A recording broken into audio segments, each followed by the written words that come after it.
right now, as you were listening to this, your body is producing enough internal waste heat to kill you. Yeah, in like a matter of hours. Exactly. A Yes. matter of hours. And the only reason you're alive to hear this sentence, the only reason your organs haven't literally cooked themselves from the inside out, is because the room you're sitting in is acting as a thermodynamic dumping ground. Right.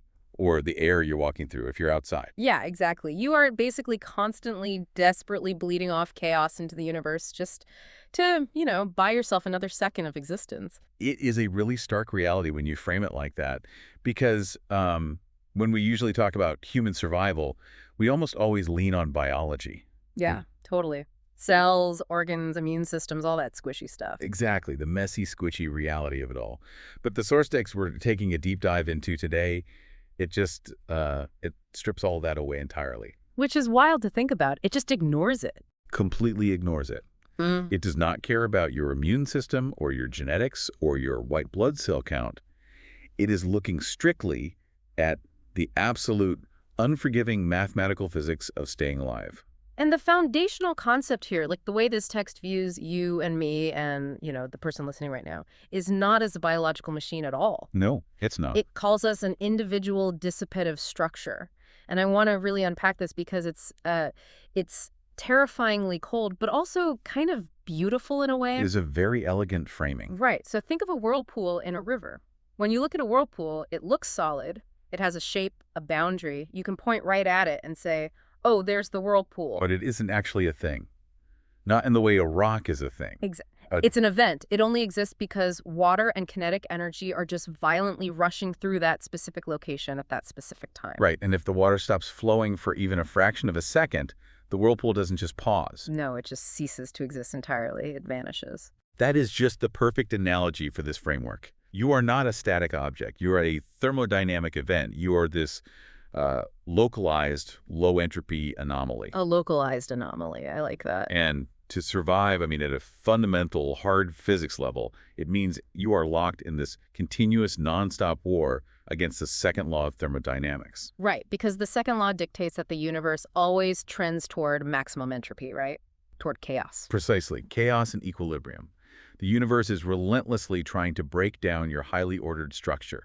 It wants to dissolve you into the background noise of the environment. So we're basically fighting a universe that desperately wants us to be dust. That is exactly what we are doing every single second. And to model this fight mathematically, the source text treats the human body's internal workings as a black box. Right, it just ignores the how. Yeah, it ignores the how of organic chemistry. It focuses purely on the macroscopic observable physics of our survival in a physical space.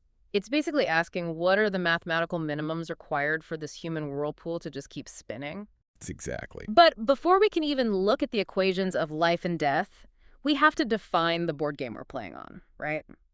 The text calls this the environmental substrate. The substrate, yes. The foundation of the whole model. And it says there are three, and literally only three, pillars required for our survival. Physical space, matter, and energy. That's the triad. Right, the triad. But I have to ask, if this is a hard physics paper, why are we stopping there? Like, why not go deeper into quantum states or, electromagnetic fields? That's a critical question to ask, and it comes down to a principle in physics called coarse-grained resolution. Coarse-grained resolution. Yeah. The source insists on first principles closure at this specific macroscopic scale of space, matter, and energy. Because, honestly, if you go any deeper, the mathematical model of a human breaks down entirely. Break that down for me a bit. What do you mean it breaks down? Well, in physics, choosing the right scale of observation is just everything. Let me give you two examples to kind of illustrate this. Well, First, think about fluid dynamics. okay, fluid dynamics. If aerospace engineers want to design an airplane wing, they use the Navier-Stokes equations to model how air flows over the wing. Right, treating the air as just one big, continuous fluid. Exactly. That is the correct coarse-grained resolution for that problem. If instead, they tried to track the quantum state and the trajectory of every single nitrogen and oxygen atom bouncing off the metal, Oh, man, the math would be impossible. they would be paralyzing. They would be crushed by an impossible amount of data, and they would entirely miss the macroscopic phenomenon of lift. Right, you literally can't see the forest if you're obsessively tracking the subatomic spin of the electrons in every pine needle. That is exactly it. Or, for a second example, consider meteorology. Predicting a hurricane requires looking at massive pressure gradients, ocean temperatures, wind shear. Big picture stuff. Right. If you tried to model a hurricane by calculating the molecular bonds of individual water droplets, I mean, the storm would have already hit the coast and destroyed a city before your supercomputers simulated the first raindrop. Yeah, the scale is just totally wrong for the problem you're trying to solve. Precisely. So by locking the biological substrate to just space, matter, and energy, this text achieves mathematical closure. It creates a stable, bounded arena. An arena where the calculus of human survival can actually be solved Yeah, without getting lost in the quantum noise. exactly. Okay, that makes a lot of sense. But within that triad of space, matter, and energy, the text does something that instantly made me pause when I was reading it. Oh, the split. Yeah, the split. It explicitly divides the environmental substrate into two separate conserved currencies, matter flux and energy flux. Yes, it keeps them completely distinct. And I have to push back here. Didn't Einstein definitively prove that mass and energy are essentially interchangeable? You know, E equals mc squared. Mass is just congealed energy, right? Right. So why does this highly rigorous thermodynamic framework insist on keeping two entirely separate ledgers? Why don't they just subsume each other? It's a very common piece of pushback.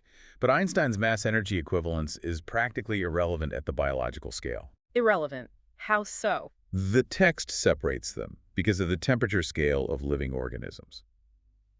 Look, Einstein is perfectly correct at the scale of nuclear reactions, or, the core of a star, where mass is routinely converted into just vast amounts of energy. Right. But I'm not undergoing nuclear fusion in my living room, as far as I know. Let's hope not, because we don't operate at those extremes.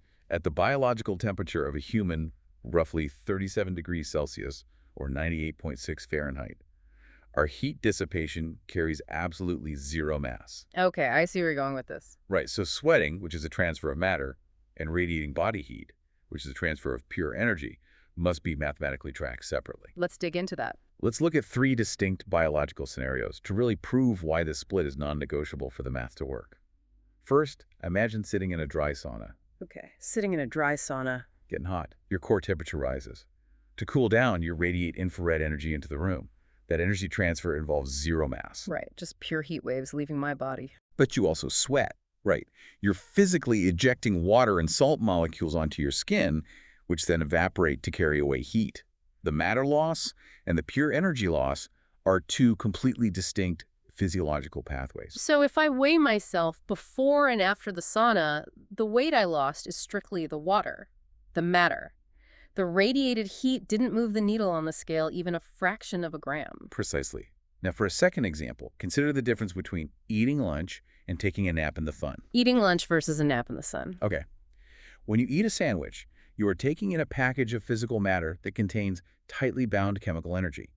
Your digestive system has to physically break apart that matter to extract the energy. It's a whole mechanical and chemical process. Exactly. But when you lie in the sun, your skin absorbs radiant solar photons. That is pure energy flux. It warms your body without taking in a single milligram of matter. And if the math just lumped energy and matter together into one variable, it wouldn't be able to distinguish between me eating a calorie of bread and me getting a sunburn. Exactly. The biological pathways for processing a sandwich and processing sunlight are entirely different. And a third example, just to hammer it home. Consider breathing out in a freezing cold room versus running a really high fever. Okay, the cold room first. When you exhale in a cold room, you are physically expelling matter, right? Carbon dioxide and water vapor. But you are also losing a massive amount of thermal energy as that hot breath hits the freezing air. Yeah, you can literally see the heat leaving. Right. Conversely, if you have a severe fever, your body's internally generating excess thermal energy, totally independent of the physical matter you are taking in or putting out. The fever is just an energy problem. Exactly. If the framework didn't rigidly split matter flux and energy flux into 2 distinct currencies, the accounting of human survival would just collapse. The ledgers wouldn't balance. That perfectly sets up how the text handles the human body itself. It introduces this concept of the black box and observational limits, which it denotes with the math symbol F sub obs. F observed, yes. The source explicitly states that our internal physiological microstates and what it calls our policy or pi are completely unobserved. They live inside this black box, designated as omega unobs. Unobserved omega. Right. So essentially, The framework doesn't care if you have a stomachache. It doesn't care if you're depressed. It doesn't even care why you decided to get off the couch and walk to the fridge to get an apple. And from a systems engineering perspective, Yeah. treating the human as a black box like that is just a stroke of brilliance. Because the alternative is what? Modeling every single cell. Modeling every cell, every neurotransmitter, every complex psychological motivation of a human being is computationally impossible. Yeah. This source text bypasses that nightmare entirely. It just says, nope, not doing it. Right. It says we don't need to know the internal wiring. We only need to observe the controlled plant. The controlled plant being the body's physical macroscopic output in the environment. Exactly. We just watch what the whirlpool does. We just watch what the whirlpool does within what the text calls the habitable zone, E sub-hab. This is the physical space where there's actually accessible matter to eat or breathe and extractable free energy. And crucially, a place to exhale our heat. Right, the heat dump. We'll definitely get back to that.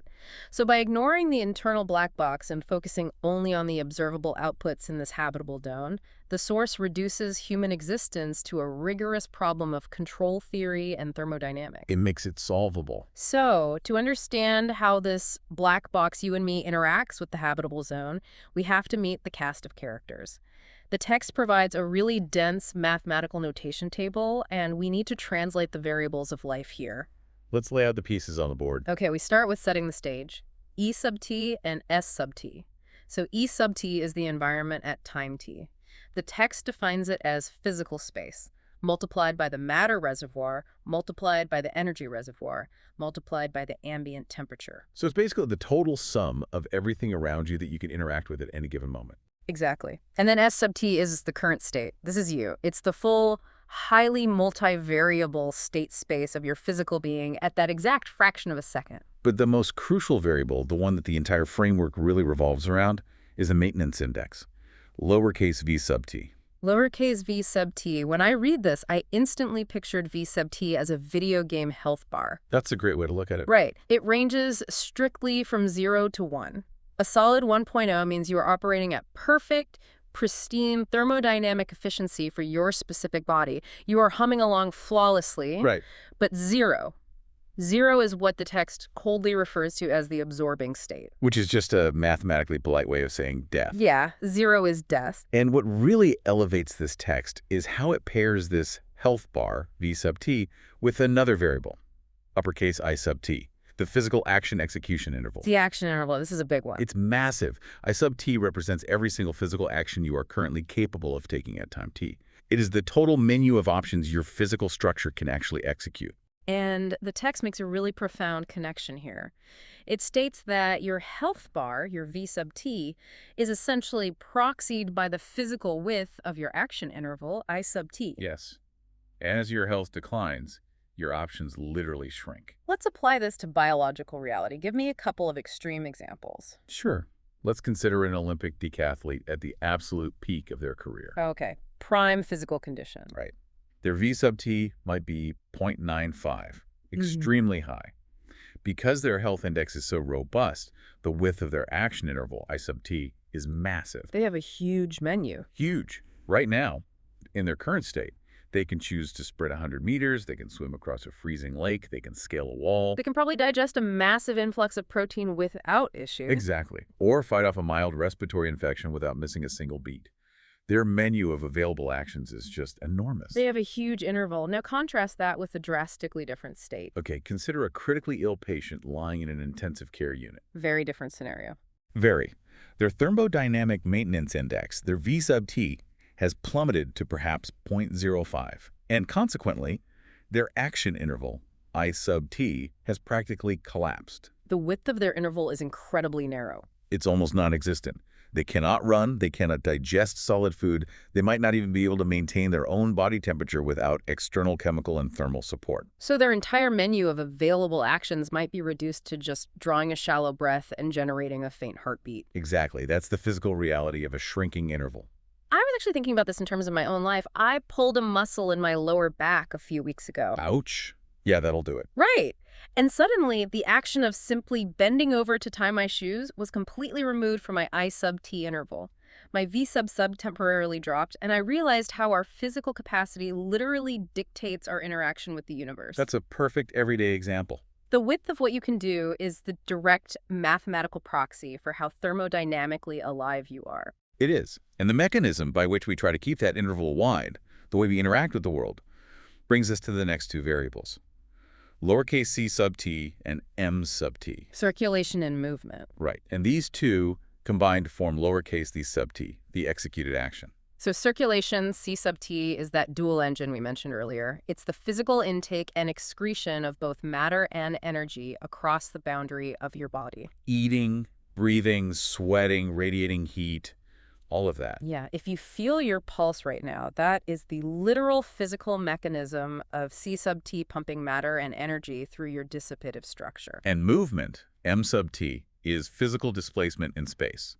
The text points out that movement is highly bidirectional in how it modulates your state. Because moving is a massive risk, right? It is a profound thermodynamic gamble. Moving your physical structure costs free energy. You have to burn fuel to do it.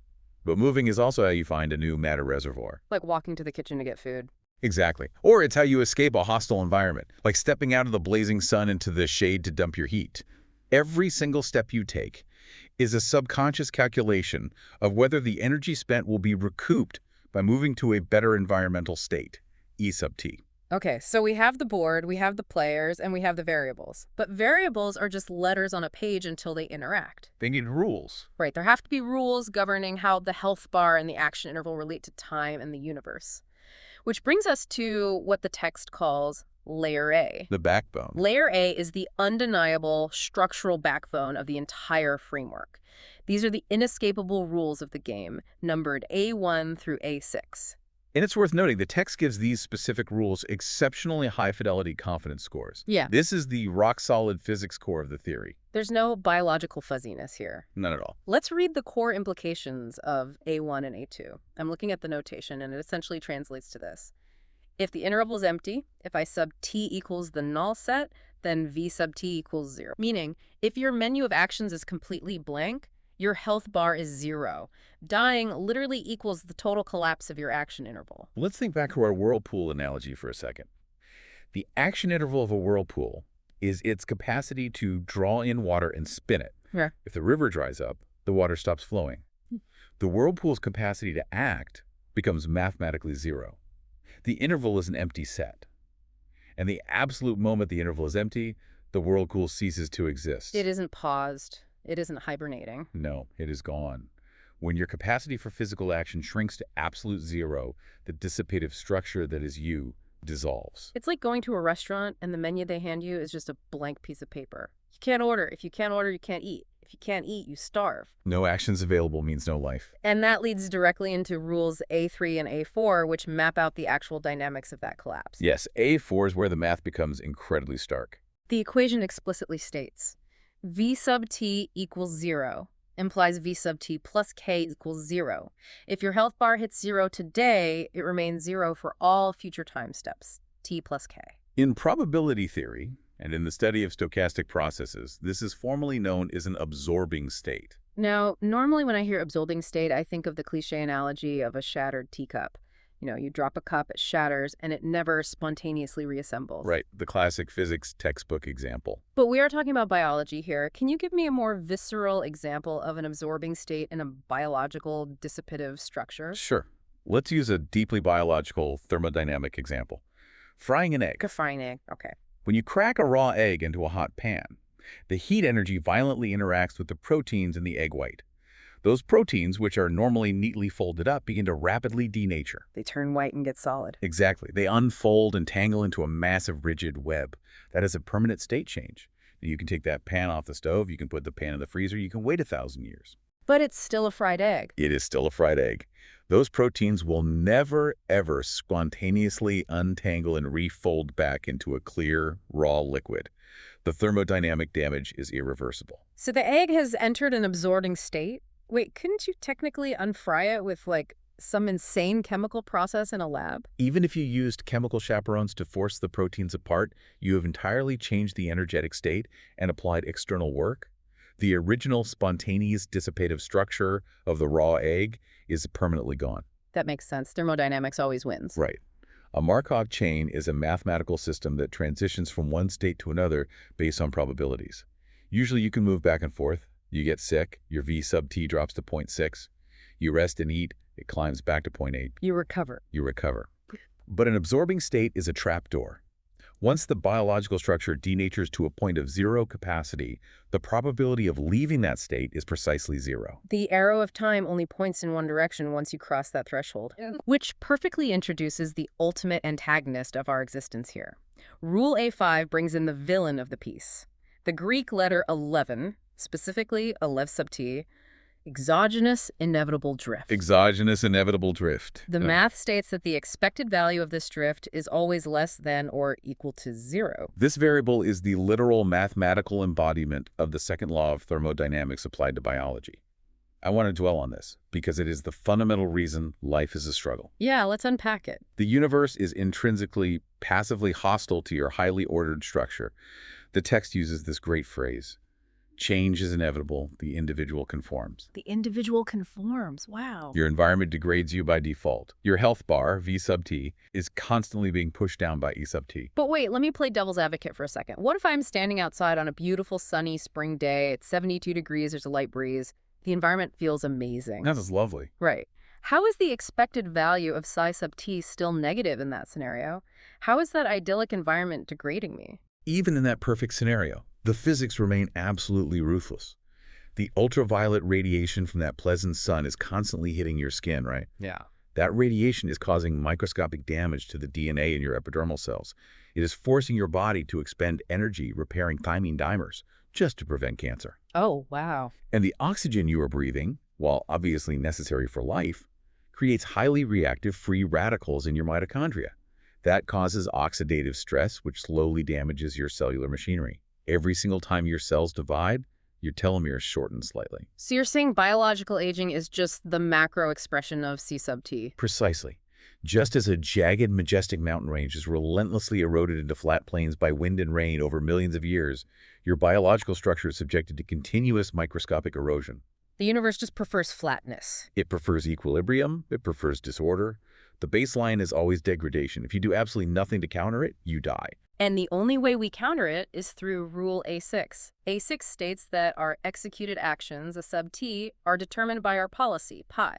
But pi is unmodeled. It's the black box again. Right. The framework doesn't care why you choose to act. It doesn't model your willpower or your fear of death or your hunger. It only acknowledges that some internal mechanism selects an action from your available interval, I sub T, and that action physically pushes back against the exogenous drift, sub T. Exactly. You are basically an engine that must constantly perform work to stave off equilibrium. But work requires fuel. If we are in this constant desperate battle having to continuously perform physical actions to fight off this invisible biological rusting process, how do we pay for it? That is the million-dollar question. Which leads us logically to layer B. If layer A is the inescapable structural logic of survival, layer B is the accounting department. It's the thermodynamic ledger where the bills actually get paid. And the text explicitly notes that layer B is a pluggable or replaceable thermodynamic articulation. What does it mean, pluggable? It means layer A is the absolute biological truth.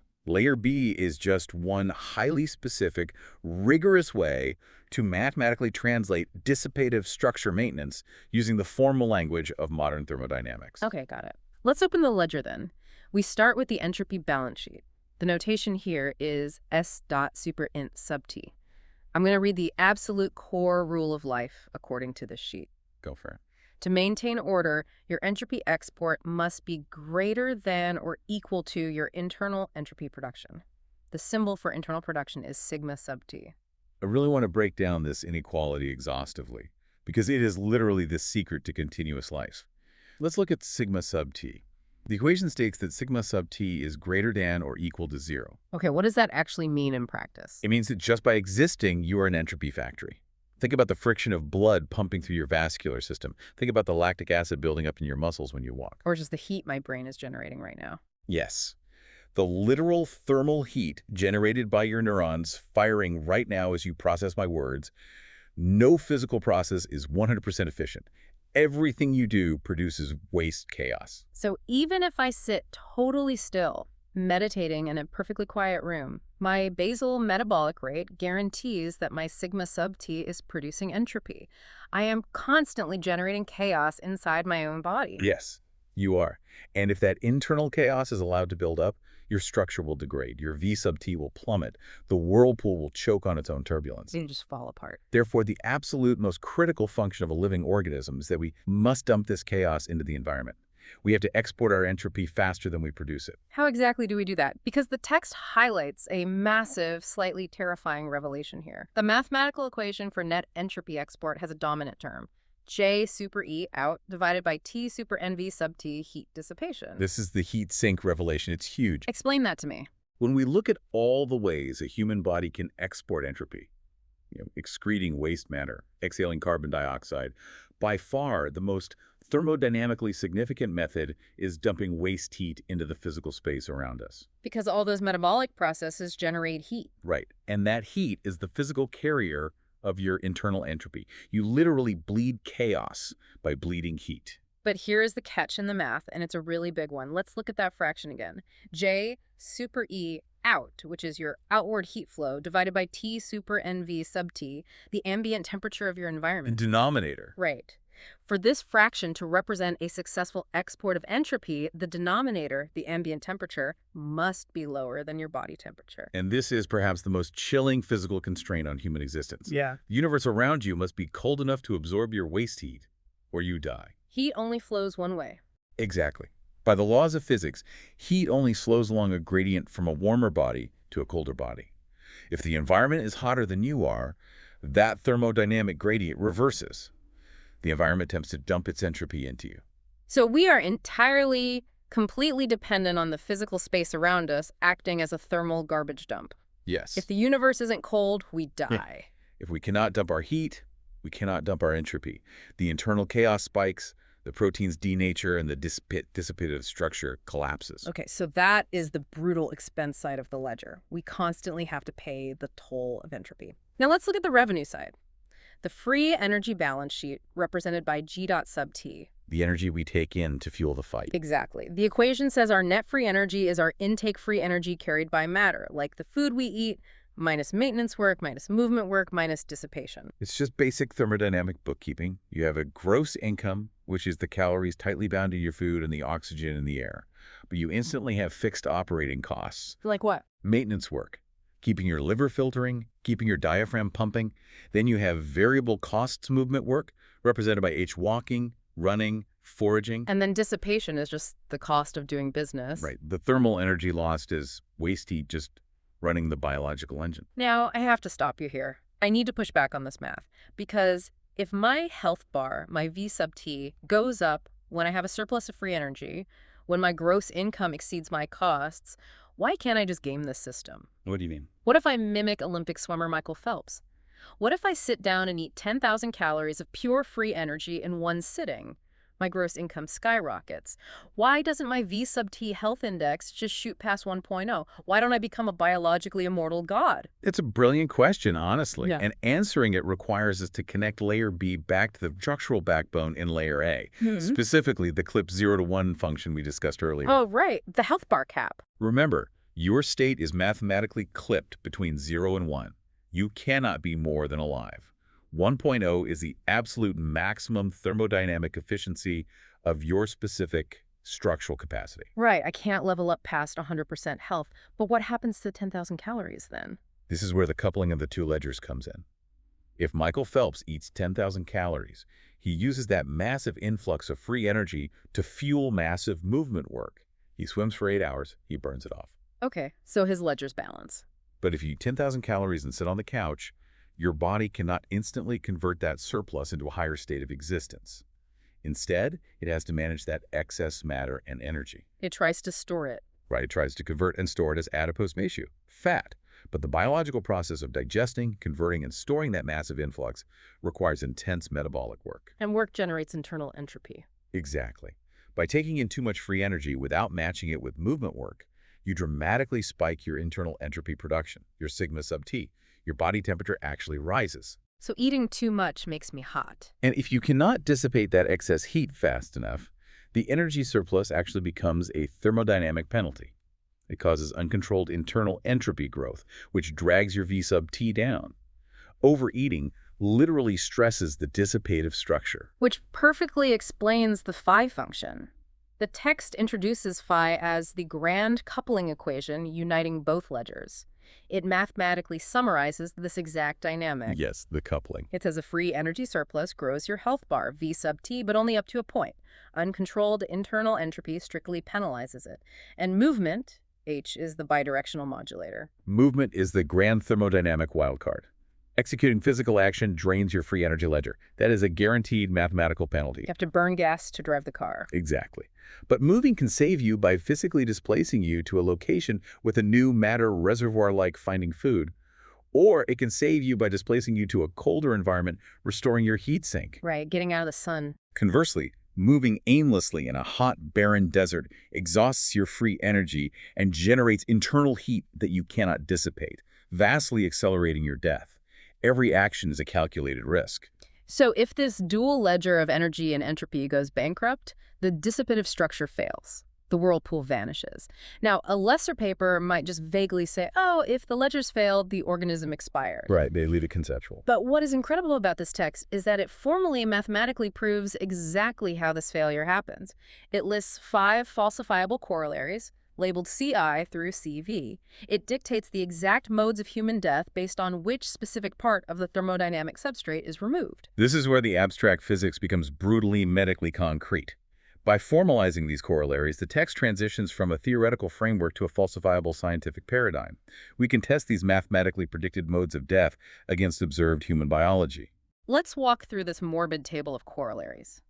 I want to spend time on each of these, starting with CI and CI prime. This is matter and energy death. CI tests the condition where your matter intake, your J super M, in, drops identically to 0. You have 0 physical matter coming in. And the math dictates a structural breakdown, an inability to replace physical components. Right. And we see this flawlessly mirrored in pathology. If you stop taking in specific types of matter, your structure fails. A classic historical example is scurvy. Oh, scurvy, right, from a lack of citrus on chips. Exactly. Scurvy is not a lack of calories. It is a lack of a specific structural molecule, vitamin C, or ascorbic acid, or consider kwashiorkor, which is severe protein deficiency. Okay, what happens there? Without the influx of specific amino acids, the human body cannot synthesize new proteins. The physical scaffolding of your tissues, your blood vessels, your muscle fibers literally begins to dissolve. The dissipative structure is failing because it physically cannot replace its own deteriorating components. Wow. The structure cannibalizes its own walls. Okay, so that's a lack of specific matter. What about CI prime? This is 0 free energy intake. The matter might technically be present, but the extractable energy is gone. This is starvation, pure starvation. In this scenario, your net free energy, G sub T, goes negative. Your external income is 0, but your baseline maintenance costs and internal entropy production are still ruthlessly draining the ledger. The bills are still coming due. Always. To pay the thermodynamic bills, the body alters its internal policy. It starts cannibalizing its own internal matter stores. First, fat, and eventually essential muscle tissue and organs. It converts itself into fuel. Yes. It converts its own physical structure back into free energy just to keep the core neurological and cardiovascular systems running. Eventually, the structural degradation is so severe that critical organ failure occurs. The energy ledger goes irreversibly bankrupt, and V sub T collapses to 0. That is horrific, but mathematically flawless. Now I want to move to CT, heat death. No thermal sink. We touched on the heat sink earlier, but I want to dive deep into this because it feels incredibly relevant today. It is extremely relevant. The mathematical condition for CTI is when the environment's temperature, T super NV, is greater than or equal to your body temperature, T super body. I want to talk about the terrifying real-world concept of the wet bulb temperature. CTI is perhaps the most mathematically pristine and terrifying of all the corollaries. It tests the absolute limit of the human heat sink. For our listeners, a wet bulb temperature is a measure of both ambient heat and relative humidity. Imagine a standard glass thermometer, but you wrap the bulb in a wet cloth. Okay, a wet cloth. If you are in a dry desert, the water in the cloth evaporates incredibly quickly into the dry air. Evaporation is a cooling process, so it pulls heat away from the thermometer. This perfectly mimics human sweat. Right, that's how we cool down. But if the humidity in the air is 100%, the air is totally saturated. It cannot hold another drop of water, so the water in the cloth cannot evaporate. The thermometer doesn't cool down at all. Exactly. And when the wet bulb temperature of the environment reaches human body temperature, roughly 35 degrees Celsius or 95 degrees Fahrenheit at 100% humidity, the physics of human survival break down catastrophically. Because our sweating mechanism is completely neutralized. Completely. Let's look at the math of the entropy balance sheet again. Net entropy export requires heat dissipation. Biologically, heat dissipation relies on three mechanisms: conduction, radiation, and evaporation. Okay, let's look at those. Conduction is like touching something cold. Yes. Radiation is emitting infrared waves to a cooler space, and evaporation is sweating. If the ambient air is 96 degrees, which is hotter than your skin conduction and radiation reverse, the air is literally baking you. You're taking in heat. So you're gaining entropy from the room. Yes. Your absolute last line of defense is evaporation. You sweat profusely. But if the humidity is 100%, the vapor pressure gradient is 0. Evaporation stops. So all three thermodynamic exits are slammed shut. Slam shut and lock tight. The heat sink term in the equation, J super E out over T super NV, mathematically collapses to 0 or even becomes negative. You can no longer export entropy. Oh, man. But remember, sigma sub T, your internal organs are still working. Your heart is still pumping in an absolute panic, still producing massive amounts of internal entropy. So it's just building up inside you. With no physical way to export it, your internal entropy skyrockets. Your core temperature rises uncontrollably. The proteins in your brain and organs begin to denature, just like the egg in the frying pan. You are, in a very literal thermodynamic sense, cooking yourself from the inside out. The dissipative structure melts. It is an inescapable physical boundary. That is deeply, deeply unsettling. It makes you hyper-aware of the air around you right now. Okay, let's move to C3 and CIV. Habitat loss and capacity collapse. C3 dictates what happens when you depart from the habitable zone. E subhab, total exposure. This is simply the macroscopic summary of the previous thermal and matter corollaries. If an astronaut's tether breaks and they float away into the vacuum of space, or, if a submarine implodes at the bottom of the Mariana Trench, Right, instant separation. the organism is instantly severed from the physical space, the matter reservoir, and the energy sink required to maintain the ledger. The boundaries of E sub hab are violently violated, and V sub T plummets. And CIV is the observable signature of this process. It says, as your health bar, V, decreases, the mathematical measure of your action interval, mu of I sub T, visibly shrinks. Which loops us back to our earlier discussion about the decathlete versus the ICU patient. As you freeze in a blizzard or as you dehydrate in a desert, your physiological options narrow. The menu gets smaller. The universe violently strips away your available actions until the only action left on the menu is to cease existing. Which brings us to the final corollary, CV, the arrow of time. The text states that because V equals 0 is an absorbing state, internal entropy inevitably trends to its maximum possible value, S supermax. This corollary is beautiful, honestly, because it confirms that this specific biological framework perfectly aligns with the macroscopic arrow of time in our universe. How so? Time, in observable physics, moves strictly in the direction of increasing entropy. A dropped egg splatters. A splattered egg never spontaneously reforms. By proving that human death is an irreversible transition to maximum internal entropy, the text mathematically anchors biological mortality to the fundamental asymmetric flow of time itself. Okay, let's pause here, because we have just walked through a ridiculously tight, airtight logical progression, from the basic triad of space, matter, and energy, to the rules of the game, to the accounting ledgers, all the way down to the mathematically predictable modes of death. It's a very comprehensive model. It feels incredibly cohesive. But the text does something highly unusual at the very end. It includes a self-assessment. It literally grades its own homework. Which is a hallmark of rigorous, intellectually honest scientific modeling. You must understand and explicitly state the limitations of your own paradigm. So the text claims high fidelity, a one-to-one direct mapping for layer A. The structural backbone, the triad, the interval, the black box, the absorbing boundary of death. It says this is rock-solid physics. And it is. But then it gives a low to medium fidelity score to layer B, the analytical articulation, the specific equations of the ledgers.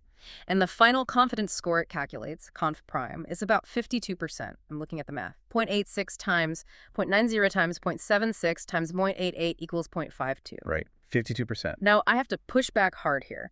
I am putting myself in the shoes of the listener. I'm thinking, I just spent an hour listening to you walk me through the inescapable physics of my own death, and now you're telling me this entire framework only gives itself a literal coin flip chance of being confident. It sounds bad at first glance, I know. Why should we trust a theory that only claims 52% confidence? I completely understand the frustration, but it's vital to unpack what that 52% actually applies to. It is not saying there is a 48% chance that thermodynamics is wrong. Okay. It is not saying there is a 48% chance that you don't actually need food or a thermal heat sink to survive. Okay, then what exactly is it grading? What is the 52%? The 52% reflects the immense, almost insurmountable difficulty of perfectly translating the highly theoretical, abstract equations of non-equilibrium thermodynamics into a universal, perfectly parameterized model of human biology. Meaning what, exactly? Look at the breakdown of the score. The parameter d sub s, which represents how well literal entropy accounting acts as an interpretive framing for biological maintenance, is given 0.76. That means using the literal flow of entropy to perfectly predict every nuanced biological quirk of human health is slightly fuzzy. Biology is messy. Exactly. But more But importantly, look at the specific parameters in the equations. Kappa and lambda. yes, kappa and lambda. Translate those into plain English for me. What do they actually represent in the real world? In the equations, kappa dictates exactly how much a calorie of free energy objectively boosts your V sub T health bar.